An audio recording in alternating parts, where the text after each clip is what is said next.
లోక్సభ ఎన్నికల కౌంటింగ్ ప్రక్రియను పారదర్శకంగా నిర్వహించేందుకు జీహెచ్ఎంసీ చురుగ్గా చర్యలు తీసుకుంటుంది. ఈ నెల 4న జరగనున్న హైదరాబాద్, సికింద్రాబాద్ పార్లమెంటు ఎన్నికలు, కంటోన్మెంట్ ఉప ఎన్నికలకు సంబంధించి ఓట్ల లెక్కింపునకు మొత్తం 16 కౌంటింగ్ కేంద్రాలను ఏర్పాటు చేశారు. అన్ని సెగ్మెంట్ల ఓట్ల లెక్కింపునకు ఒక్కో హాల్లో 14 టేబుల్ను ఏర్పాటు చేశారు. అత్యధిక పోలింగ్ కేంద్రాలున్న జూబ్లీ హిల్స్ సెగ్మెంట్కు 20 టేబుళ్లు, మిగిలిన నియోజకవర్గాలకు 14 టేబుళ్లను ఏర్పాటు చేశారు. పోస్టల్ బ్యాలెట్ లెక్కింపునకు ప్రత్యేక గదులు ఏర్పాటు చేశారు. సికింద్రాబాద్ పార్లమెంటులో 10 టేబుళ్లు, హైదరాబాద్ పార్లమెంటులో 14 టేబుళ్లు ఉన్నాయి.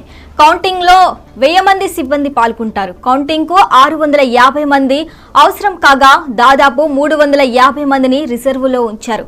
మంగళవారం ఉదయం 8 గంటలకు ఓట్ల లెక్కింపు ప్రారంభం కానుండగా రౌండ్ల వారీగా కౌంటింగ్ జరగనుంది. మల్కాజ్గిరి పార్లమెంట్ పరిధిలోని మేడ్చల్, మల్కాజ్గిరి, కుత్బుల్లాపూర్, కుకుట్పల్లి, ఉప్పల్ అసెంబ్లీ నియోజకవర్గాలకు సంబంధించిన కౌంటింగ్ కేంద్రాలను కీసర మండలం భోగారం కళాశాలలో ఏర్పాటు చేశారు. ఈ కేంద్రాన్ని కలెక్టర్ గౌతమ్, అదనపు కలెక్టర్ విజేందర్ రెడ్డి శుక్రవారం పరిశీలించి పలు సూచనలు చేశారు.